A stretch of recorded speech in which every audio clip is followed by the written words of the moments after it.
Miss Lee is an ex-felon who now shares her prison experience and hardships as an ex-felon with youth groups in hopes of showing them how one careless decision can change your life forever.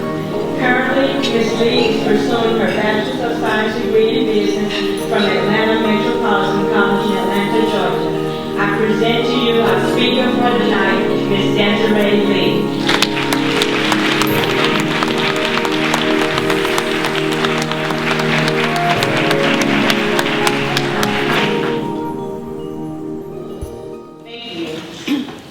Thank you so much for that introduction.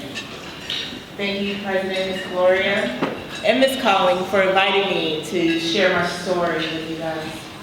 I also would like to thank the National Coalition of 100 Black Women, Inc., the Chattanooga chapter, for also providing this platform for me to share my story with each and every one of you guys. My story begins, it's pretty unique. Let me just say that, it's pretty unique. And my message for you guys today is not only do I want you to understand what this coalition is doing for the community and how it impacts everyone. It's only together that we can do what we can never do alone. That warning comes before destruction. I am so grateful, just like Ashley said, for my praying mother, for my team, the people that God put around me along my journey. You see, during high school, when my parents got divorced, I started having some voids in my life. I missed my father a lot. And my mother was doing the best she could with 2 children all by herself. And I thought I had life all figured out, but I was wrong. And though my mother instilled in me about the importance of education, I had excellent grades. I had a 3.8 GPA during high school. I was really great in basketball. Man, I was really great in basketball. Then I had 2 basketball scholarships to go to Wake Forest and 1 scholarship to LSU. But during this journey during high school, I felt empty inside because my peers didn't like me how I wanted them to like me. They picked on me a lot during school. I had longer feet than most girls in school because I was tall. They used to say things like, you call me like Ronald McDonald and so forth. And at that time I had really bad acne. It's funny now, but when I was in school, it really got to me. So I went to my mom and I told her about these things that happened. And she said, you know what, Desiree, so what? You're there for your education. So I thought my mom didn't understand what I was going through. So who did I go to? My friends. They knew nothing about nothing. I found that out at the end. But I went to my friends for advice because I felt as though I couldn't go to my mom because she's the parent. She said, I'm your parent, I'm not your friend. But I want to encourage the parents that are here tonight to be the parent first, yes, but be the friend second. Because you much rather your child come to you for advice because you have their best interest in mind than go to their friends like I did. I was under the impression that as long as I date this guy with the nice car and the money in his pocket and the perception of what the music talks about, that I was pretty cool. And that was my ambition in high school, to be cool. Though I got good grades and I was good in basketball and everything, I just wanted to be cool. And in the midst of this, she said, Desiree, you lay down with dogs?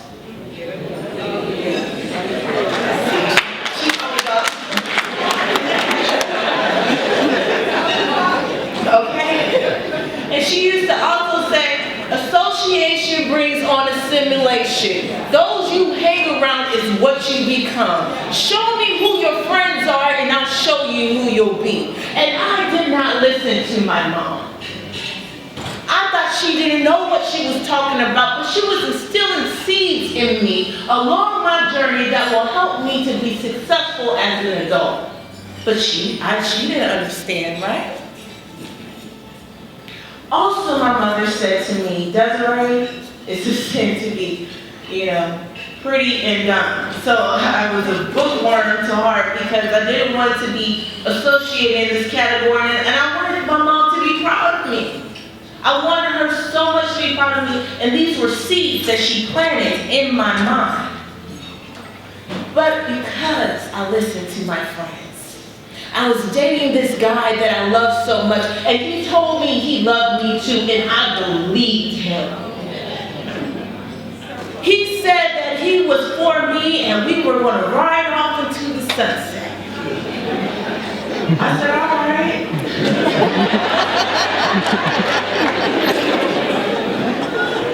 But of course, my mom said, that guy is not good for you, Desiree. You have your whole education, right in front of you. With education, you have a better chance to win. You have a better chance to be successful. But I didn't care. So once I graduated from high school, going from the highest highs of my life, because I was so excited that I was able to show my mom my high school diploma and that I was being successful throughout high school. And during this time, she said to me, now Desiree, it's time for you to be responsible. You only have a few months before you go to college, you get a job and pay rent. So I'm like, oh man, my whole summer, I'm a senior, I just graduated. Come on, Mom. So who did I go to? My boyfriend.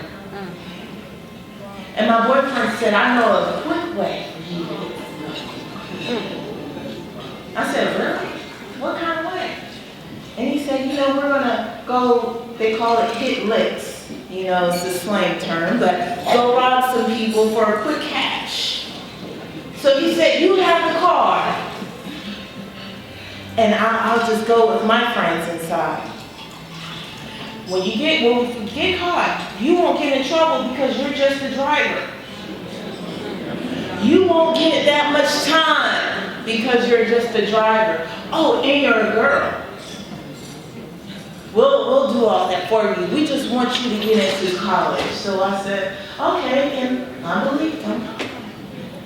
You see, I thought it was kind of like TV or like, Law and Order or CSI or First 48 or, Scared Straight. I'm here to tell you, that's TV, honey. 2 weeks, my first time I ever ran away from home, right after I graduated. Because I believed what my boyfriend told me. And during this 2 weeks, I didn't go home at all.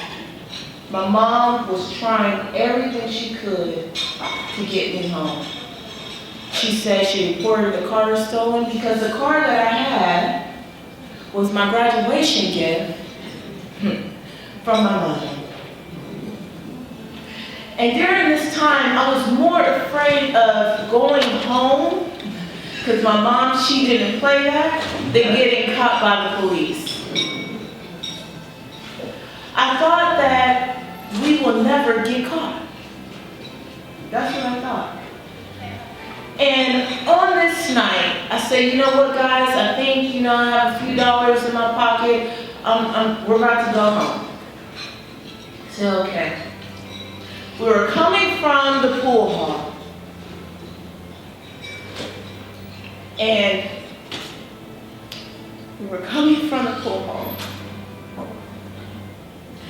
And as we were coming out the pool hall, a cop was at the gas station. And we were going to stop at this gas station to get some cigars because we thought we were cool. And when we pulled on that highway, the officer was behind us. My boyfriend at the time said, oh man, we're going to get caught. And I'm thinking it's just like TV because I only saw this stuff on TV. See, my mom didn't raise me up this way. She wanted the best for me. And I took advantage of it.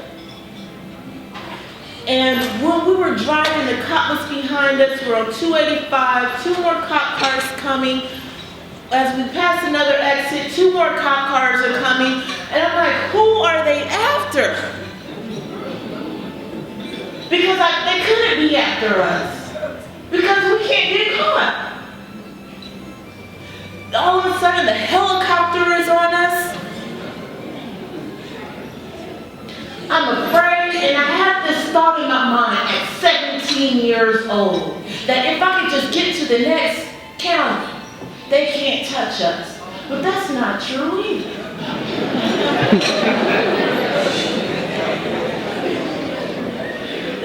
The cops start coming in. I don't know how they usually do their rotation when they're trying to catch somebody. But the cops came in. I had to stop my car and I had to put my hands in the air. All the guns were on me. I said, I have to put the car in park. I have to put the car in park.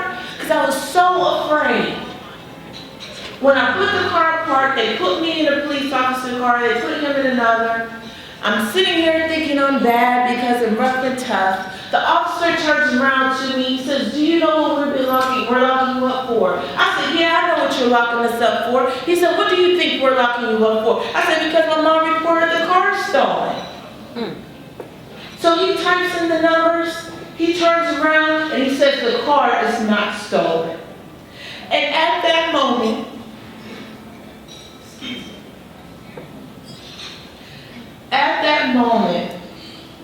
I realized that my mom was not the enemy. I realized that my mom, all she wanted was for her baby, her daughter, to come home.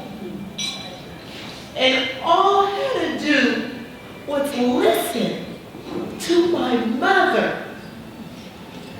And now, they charged me with 11 counts of armed robbery and 5 counts of aggravated assault. Everything that I worked so hard for, all the sacrifices my mother made as a single mother, what she could have just to provide for her child. And guess what? My friends weren't there for me. But my mother was. Excuse me.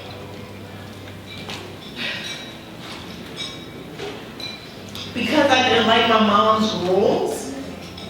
Because I thought it was too tough. Because I thought my mom was against me, she didn't want me to have fun. And now I'm charged with 11 counts of armed robbery, 5 counts of aggravated assault. 2 weeks after I graduated from high school. Everything was now down the drain. How I wish I could have pressed play in my head and heard my mom say, if you lay down with dogs, you get up with fleas. I wish I could have heard my mom say, association brings on a simulation. I wish I had those 10 minutes back to make a different decision and say, Mom, I'm sorry. And now I was in that cell all alone. And I spent 4 years in prison.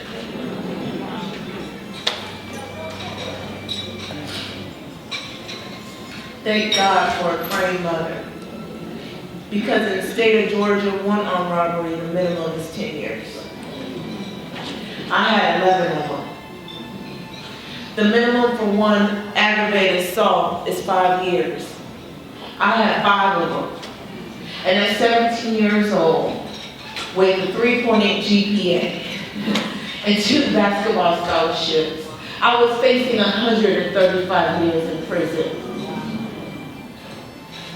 And it was only on that day when I faced the judge, she said, I don't know what it is about you, but I'm just going to give you 10 years to serve for. So I had 10 years, but I served 4 years in prison. This happened when I was 17 years old. I just got off of probation in 2012. Wow. And when I went in prison, it's not just violent crimes, young girls, that go to prison. My bunkmate stole her own mom's credit card because she wanted to be cool, and she went to prison for stealing her mom's credit card and got 2 years at 16 years old. If only she was honest when her mom asked her, did you use my credit card? Those are some of the 3 quickest ways to go to prison, is being disrespectful, being dishonest, and a lack of respect for authority. Because if you're a dishonest person, you will always lie, steal, and cheat. If you're a disrespectful person, you do whatever you want to do, and you don't care who you do it to. And if you're dishonest and disrespectful, then you have a lack of respect for authority. And if you do any of those things, you will go to prison. And if only my friend had told her mom and been honest, she would not have spent 2 years in prison for stealing her mom's credit card. And young ladies, also you can go to jail for theft by receiving. So if your friend stole something from the store and hands it to you, you will go to prison for receiving stolen property. See, they don't tell you this on Scared Straight. They don't tell you this on Law and Order. They don't tell you this on First 48. I really believe that I went through this so that you guys won't have to go. Because the difference between a wise man and a fool, a wise man learns from other people's mistakes, but a fool learns from their own.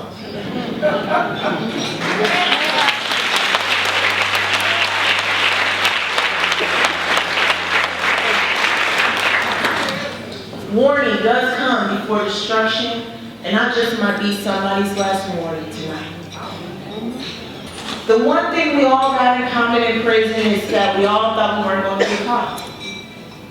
See, I didn't get caught the first time.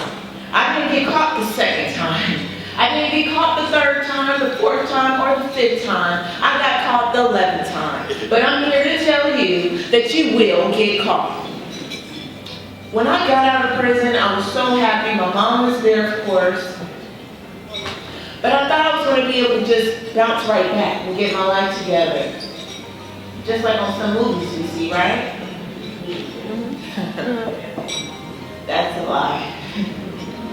For 6 long years, I tried to get my life back together. And let you guys know, because they don't tell you this either. Financial aid does not accept convicted felons. They do background checks, this thing called background checks. And you see, I even tried to be a hairstylist. Now you can go to school, but you can't get your state license in cosmetology because they do I even tried to be a nurse, but guess what? When you get your license, they do And see, I tried all of these occupations because I said, I know I'm not the only one to went through this, and I refuse to go back to that place. I want to wish my worst enemy in that place. So I would try, and I kept running into this wall, running into the brick wall. I tried to be a waitress, but guess what? You need an alcohol license permit to be a waitress. And guess what they do, guys? All because of a 10-minute decision that I did not listen to my mother. And now I'm faced with every limitation because of a background check.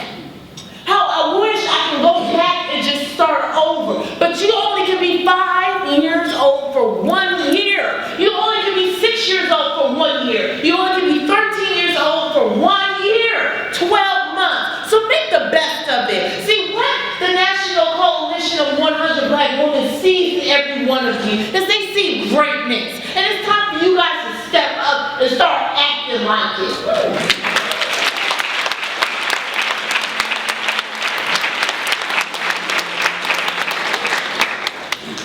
It's not because they see greatness, they see potential. And that's what my parents saw in me. That's what my youth leaders saw in me. That's what my pastor saw in me. That's what my teachers saw in me. They all planted seeds along my journey and I did not listen. Please listen to me. You do not want to make the same mistakes that I made. I came through this dark place because of all of these limitations, but I was the only one to blame. I couldn't blame my mother because I made that decision, and now I have to face the consequences and the responsibility. And on this day, I was so tired of being tired for 6 long years because nothing was happening for me, and I can just blame myself for that decision, and I couldn't start over. And I came into this dark place, y'all, a really, really dark place where I wanted to take my life.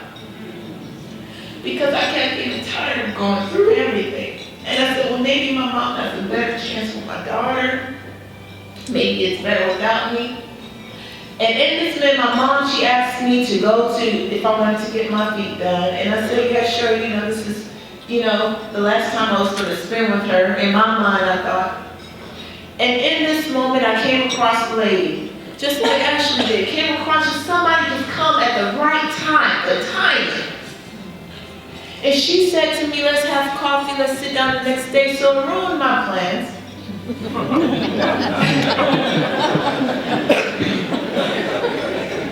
Because my father said, always do what you say you're going to do. So it just ruined my plans for that day. But I'm glad she said something to me, because I had a really bad attitude and I didn't want to be bothered with nobody. On this day when we had coffee, she pulled out of her purse a little jar of mustard seeds. And she said, do you know what these are? I said, yeah, I know what those are. I've been going to church all my life. Faith is a mustard seed, you move mountains. And that was my response. And then she said, well, what are you going through? So I just poured it on her and have a pity party. But she wasn't hearing it. And she said, pour some of these in your hand and just put them in your purse, because it's going to remind you, every time you go in your purse, it's going to remind you of how much you need to believe. Faith as a mustard seed, you can move mountains. I said, all right, whatever, I'm just going to try it one more time. She told me to command my morning, every morning, to forgive myself for all I've endured. To believe just one more time, and everything will work out. And with this seed, I'm telling you guys, I started doing that every day because I had no more options. Everything was really, really low for me, okay? Because of a decision I made at 17 years old. And once I started getting in this routine every morning and just recreating my mind, renewing my mind, my whole perception and everything changed. And I started to begin to see the opportunities that were right in front of me the whole time, but yet I said I was in a dark place. In 30 days, the doors started to open up for me. I got a mysterious call from a pastor to share my story at high school. Then I thought about it. I couldn't give God 30 days. I couldn't wait just 30 days after all this stuff that I've been through for 6 years. But then when I went back and told her all the good things that were happening for me in my life in those 30 days, and I'm so grateful that she even said hello to me, because you did not know what I was going through that day. She said, you know what, Desiree? It's so funny, because when I was going through a bad divorce, some lady gave me those same seeds and told me the same thing I told you. And when I realized, I said, wow, she didn't know that when she was going through that, I was depending on her faith to persevere when she was going through. What if she would have gave up when she was going through? What if she would have quit when she was going through? She didn't even know me. She met me at a nail salon. And my life was literally depending on her to keep going. And I'm so grateful she said something to me on that day.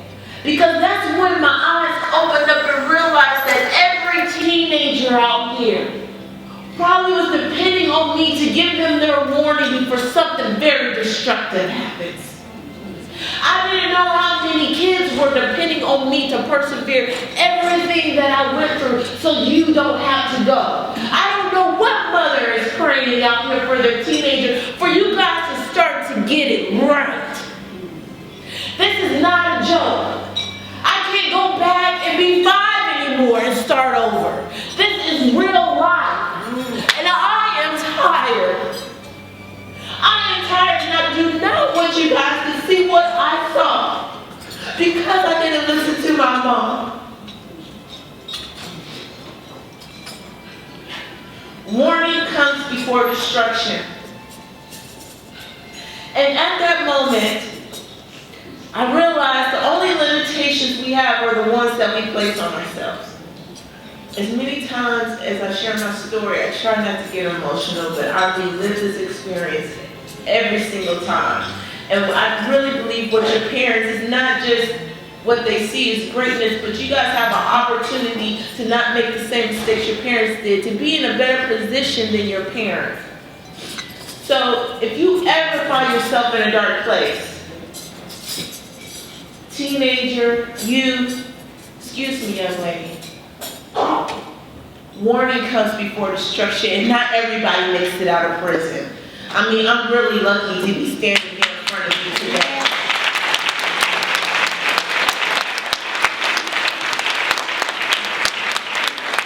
Not everybody makes it out. And you see, not everybody gets a second chance. And I wish some girl or some man or somebody told me this. I don't know, this might not apply to you today.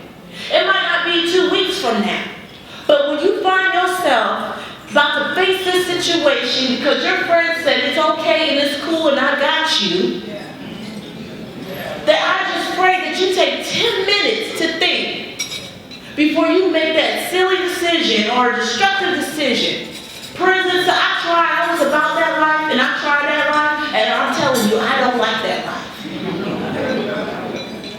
And I'm quite sure that if somebody else went to prison, and all those women that are sitting there are saying the same thing. What I'm trying to tell you guys, if you find yourself in a difficult situation, on how words are powerful, when she gave me my affirmations to say every day. Words are powerful. Words are vibrations. Vibrations is energy. Energy is power. Words never die, right? So the same words that Martin Luther King said way before then are still powerful today.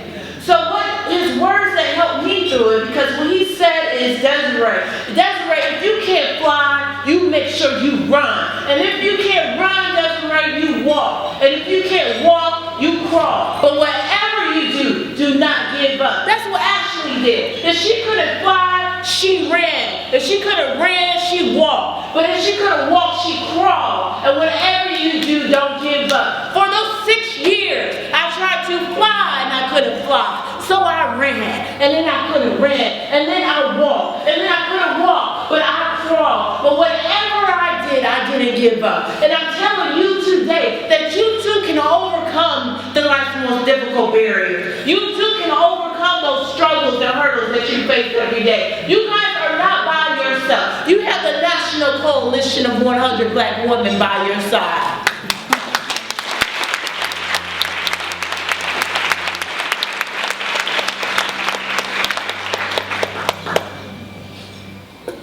If you cannot fly, you run. If you can't run, you walk. If you cannot walk, you crawl. But whatever you do, do not give up. What you see today is because of those seeds that my mother planted when I was a teenager. Because of those seeds that my youth leaders planted inside of me when I was a teenager. The seeds that my teachers then planted in me as a teenager. Today you guys are seeing a harvest of the seeds that they planted. So every parent, official, and leader, when you're planting seeds and inspiring a teenager to go above and beyond, it may seem as though they might not be listening. But do not stop planting those seeds, because I'm a living example of the harvest that will come in due season. Do not stop planting these seeds and inspiring these teenagers, regardless of what it may look like they're not paying attention, because we remember everything and we are paying attention. But somebody's going to come along and cultivate it and water and plant these seeds. A seed, a tiny seed planted in a mind, can build cities. A tiny seed planted in a mind can transform lives. A tiny seed in a mind can feed nations. I'm not saying I can change the world, but I'm encouraging everybody just to spark the mind who does.